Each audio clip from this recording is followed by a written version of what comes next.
What is going on, Blend? My name is Tirso, and I have the honor and privilege of bringing you tonight's Devo. Now, typically when I do this, I have always a subject or a title even, so that way I can know where to focus, right? So tonight's title is Transitions Are Tough.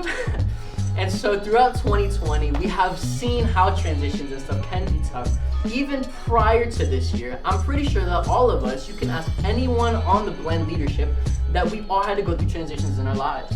Now, for some of us, it may be changing schools, or maybe for some of us, it could be changing states or cities. Like, we have to go and move. And so throughout those transition periods, there's always gonna be a pro and a con.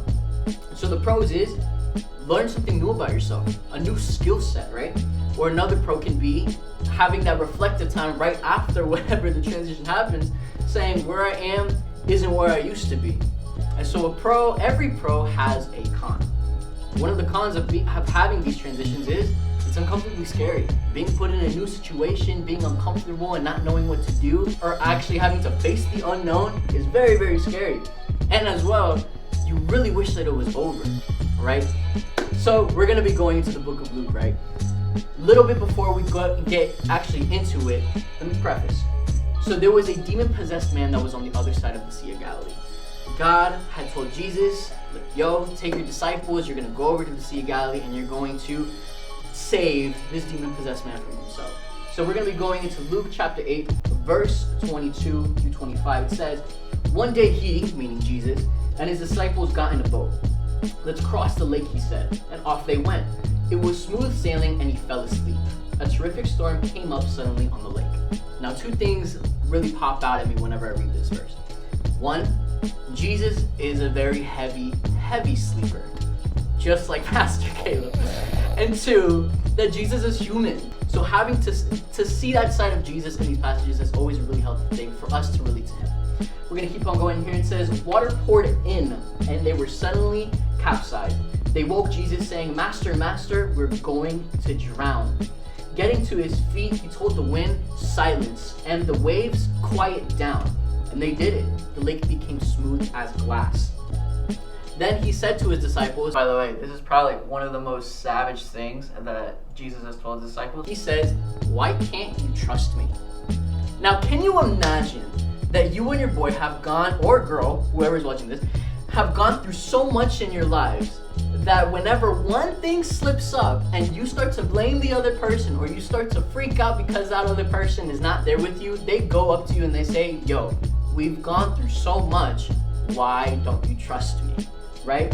But of course, that really hits the soul sometimes, so we're gonna keep going a little bit here. They were in absolute awe. The Bible even says, staggered and stammering. Who is this anyway? He calls out to the winds and the sea, and they do what they tell them. Now, looking at this verse, looking at this story, I should say, is that transitions can be like how we are with the disciples. We are the disciples in this story. That even though that Jesus is on the boat, he may not be there right next to us, but he's still there. We kind of forget the fact that he is actually in the boat with us when these storms are coming out. And so from point A to point B, when they were trying to sail across the Sea of Galilee, there's always something bound to happen. Just like in our lives, when we have a plan from point A to point B, there's always in that middle section that we have, that's where God really wants to test you, and that's where he wants to challenge you on how you're going to overcome with the end results of this whole thing, right? So when the storm hits, we cannot forget who is also in the boat with us. Jesus is always in the boat. He will continue to be in the boat. We must remember that the storm isn't the destination. It's only the pathway to the destination. If we can't get through that pathway, if we only have to give up on everything that we have, then of course we're never gonna get there because we don't have that confidence in Jesus. So, Blend, I have to tell you this and encourage you throughout this week, and even if you're going into school or if you're already in school, learn who is in your boat. That Jesus is always with you through the storm, and that you are going to be okay when we give our fears and our worries to him. Now, I'm really excited, and I'm so humbled that I got to share this with you guys tonight.